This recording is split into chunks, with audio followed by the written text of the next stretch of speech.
Though the memories are fading of those days so long ago now, when skies were turning gray, let's not forget how together we blew away the clouds to let the sun shine through.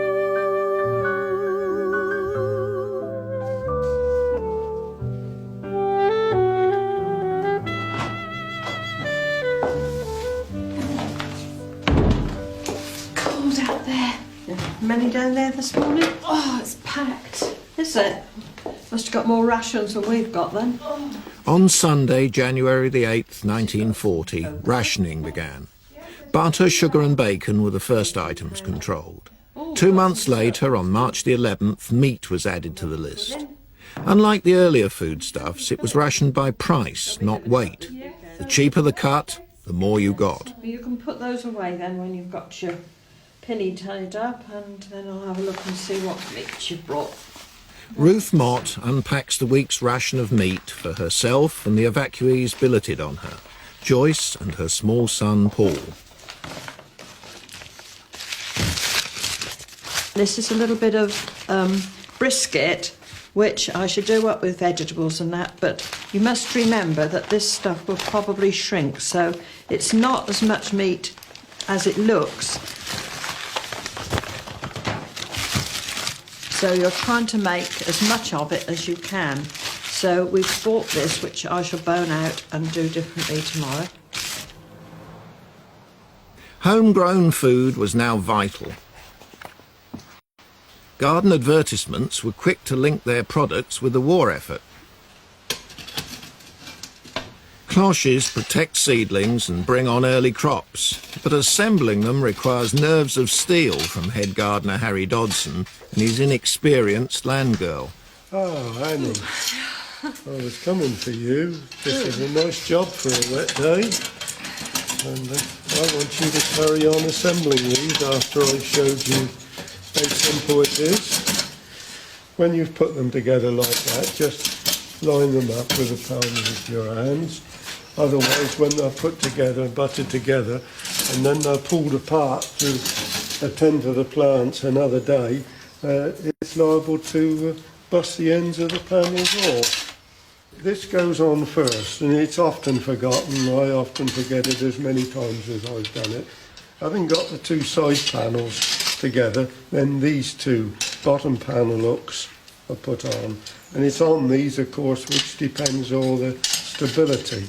It's an horrible noise when they're being put together, but don't let that frighten you. This is the dodgy bit, getting this top panel on, and this is where you mustn't get any nerves, otherwise you get fidgety and you quickly break a pane of glass. Right, trim it up. It's as simple as that, and it's quite rigid when it's put together properly like that. This is one kind of waste you can get round. But this kind of waste, and this, you want to watch out for and avoid. Think of ways to avoid waste. Food doesn't grow in the shops, you know. Ruth now faces the challenge of turning breast of lamb into a tasty dish. I'm just going to take these little bones out here because we're going to put this in the saucepan today and try and do them cold with and then egg and breadcrumb it ready for tomorrow to make just a little change. And then we go along to this one. These used to cost you about twopence in old money years ago, but I don't know, they're more than that now. I shall save all these little bones because I shall put them into the bottom of the saucepan and a few over the top. We get all the flavour that we can, and then the juice I shall also save and make that into soup.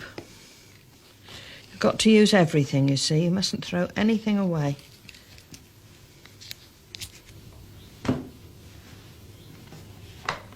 Oh, it was very valuable during the war. I mean, it was something that you purchased cheaply, much cheaper than anything else. And of course, it was cheap meat you were looking for because you were rationed by money.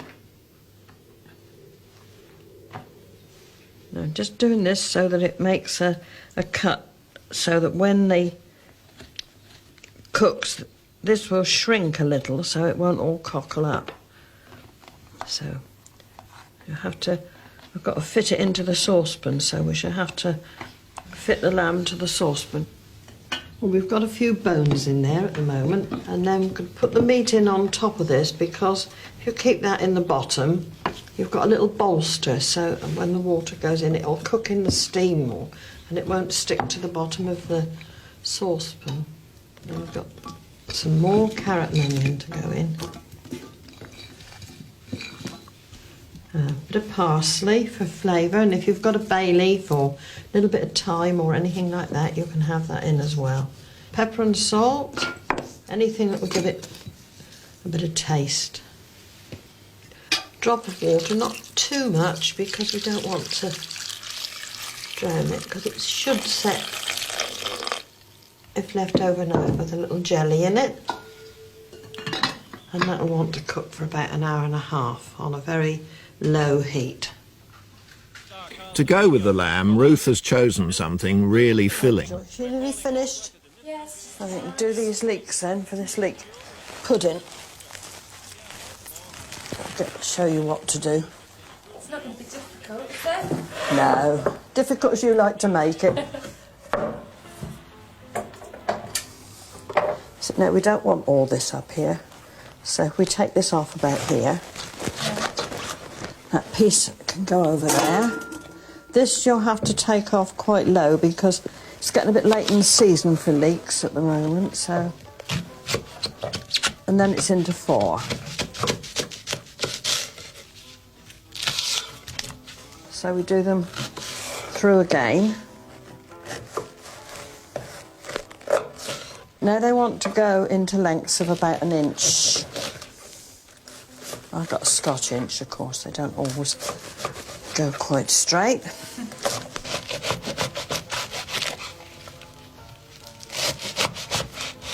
So we'll put those into there to be washed, and they'll want a good wash. I'll leave you with this one and the knife, and don't cut your fingers off. Oh, I think everybody tried everything that came out. I mean, you've got your kitchen front that was broadcast every day. You've got leaflets of different things. You always looked at them. Leek pudding with potato and suet crust from Food Facts for the kitchen front. So we want 8 ounces of self-raising flour.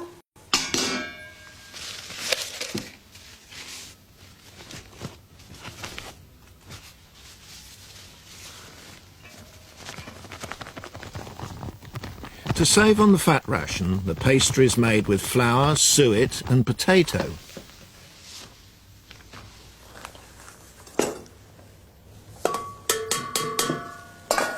And then we'll have 2 ounces of suet.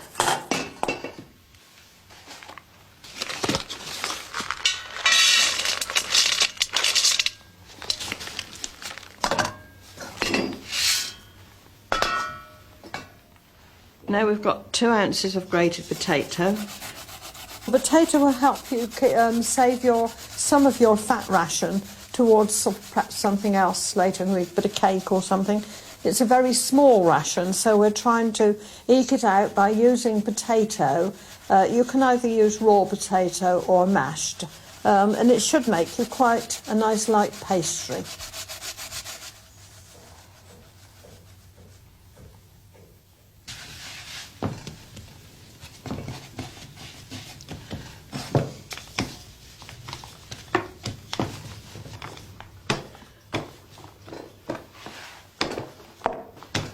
As if that could just about fit the basin now, and if it doesn't, we'll make it. This is the idea of having the margarine in, you see, because it all helps hold it up.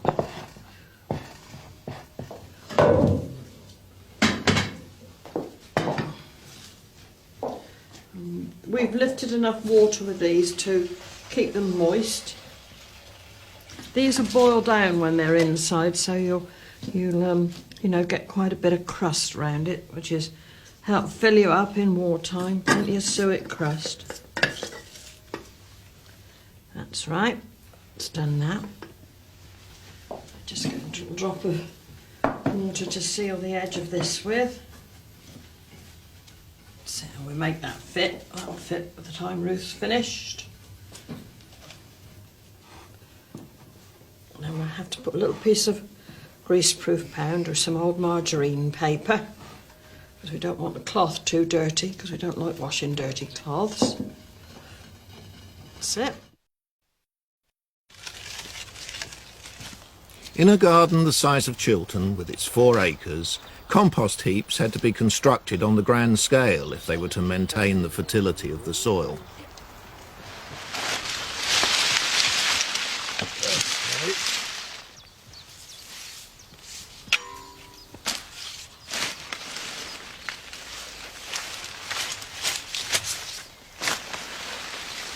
We're going to have a layer of this garden spent crop refuse at the moment, and we want a layer about 6 inches deep and trod well firm, or as firm as we can get it, and then we're going to put a layer of the straw on. As the heap's being built, you must keep each layer well trod down, and you must keep the sides like a wall.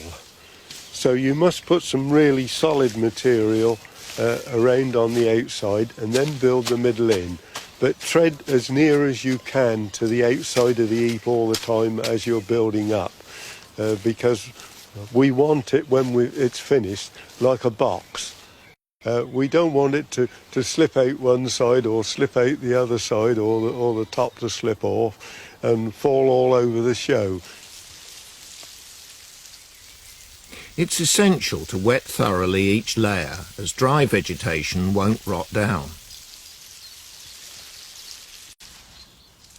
It's then sprinkled with a handful of sulphate of ammonia to supply extra nitrogen to speed up the process. If this was not available, the ministry suggested using sewage sludge. The layers are dressed with lime. This neutralises the natural acids which hinder decomposition. I think in due course it'll be a good heap. Okay. By July, another heap like that.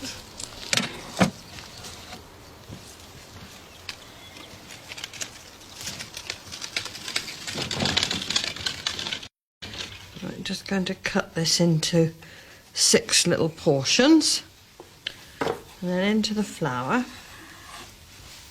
The breast of lamb has been cooked for an hour and a half and allowed to cool. Ruth now starts on the last stage.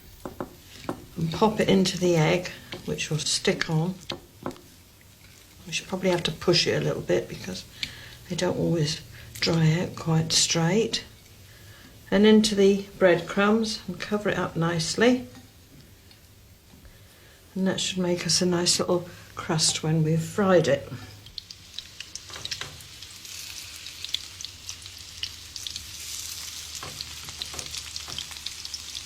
The fat we're using today is some little bits of fat that I've collected up over the week from different bits of meat and stuff that we've cooked, and we've got it all into a basin.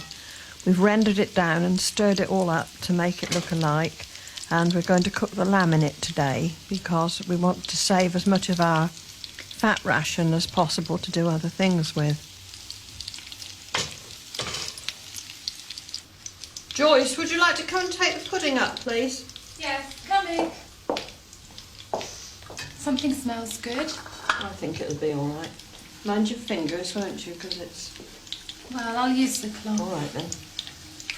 And I'll dish straight up out of the pan too. Okay? All right? Yep.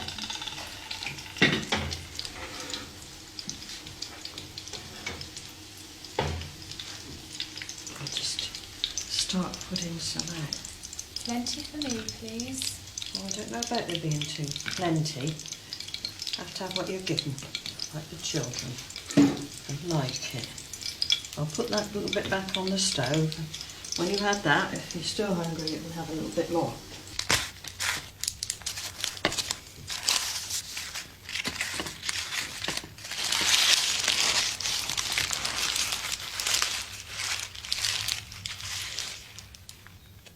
I rather like the leek pudding because I think it's something that you could use today, really. And you know, if you've got a nice lamb dish and you wanted to bump it up and make it seem a bit more, leek pudding would be an ideal thing to do it with.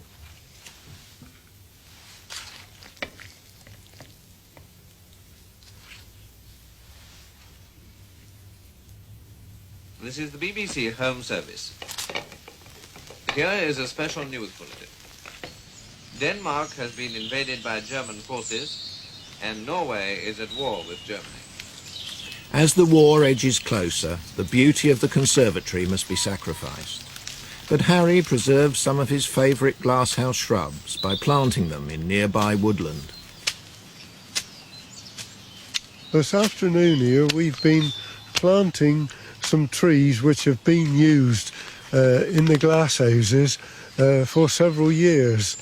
But now the period we're running into, I'm afraid, is not going to run to the labour of looking after them. It's an economy run which I'm afraid we've all got to face. And when you think of the collection that was here, there was rhododendrons and azaleas and this sort of thing. And the prunus are quite able to look after themselves. And they can come out here and in years to come somebody will still be able to cut bloom off of them, but of course they won't be able to force it like we've done. Like the shrubs, people now had to learn to fend for themselves. A growing shortage of eggs drove householders to keep chickens in their back gardens. At her billet, Annie, helped by Joyce, takes delivery of 6 pullets. They're Rhode Island Red cross White Wyandotte and are at the point of lay. Right, mind a step. Right. Hey, Annie, there's an egg in there. Is that? Oh, that's good. Backyard poultry keepers were advised to get their stock from reliable breeders. Established hatcheries saw business boom.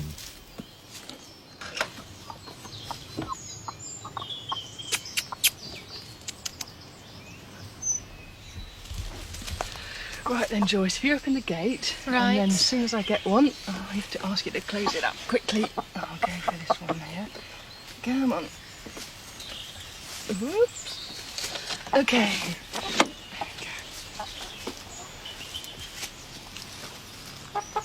There we go. When eggs were rationed a year later, those who kept chickens had to give up their egg That's the first coupons one. before they could buy any poultry food. With April giving way to May, the news from Europe got bleaker. Winston Churchill, as First Lord of the Admiralty, had long been waging war at sea. Now he warned of imminent danger on land. It seems rather hard when spring is caressing the land and when after the rigours of winter our fields and woodlands are reviving, but all our thoughts must be turned and bent upon sterner war. And today, this Saturday, so far, nothing has happened on the sea or in the air. But more than 1 million German soldiers, including all their active divisions and armored divisions, are drawn up, ready to attack at a few hours' notice all along the frontiers of Luxembourg, of Belgium and of Holland. Churchill was a grand gentleman, there was no doubt about it, and I think in all honesty he loved the war, but it's a good thing he did, because of course he was our salvation without a shadow of doubt. Days later, Hitler's armies smashed their way across the frontiers of Belgium and France. In a series of lightning strikes, they broke through the Allied defences. Joyce! Hurry up, because Winnie's going to be on the wireless in about a couple of minutes.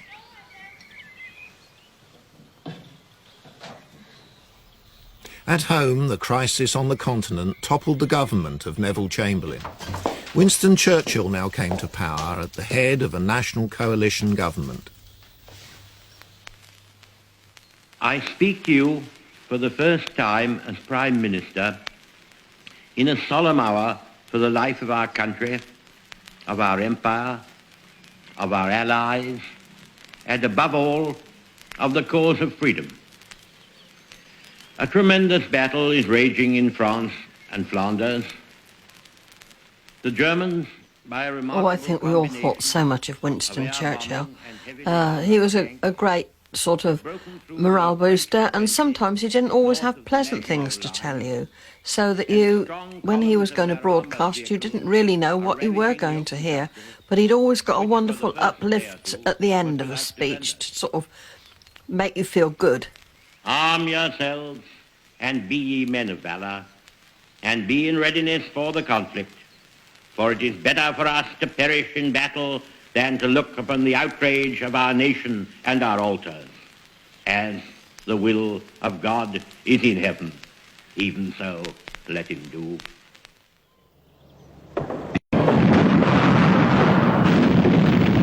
The German advance forced the British Army to retreat to the beaches of Dunkirk. A massive rescue operation brought many of the troops home to a country facing the prospect of a long and bitter siege. What General Weygand has called the Battle of France is over. The Battle of Britain is about to begin. When we look back now to years gone by, to a dark and stormy sky,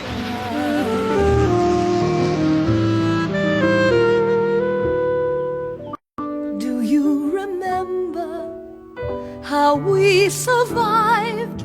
Come rain or shine, it turned out fine. Though the memories are fading of those days so long ago now, when skies were turning gray, let's not forget how together we blew away the clouds to let the sun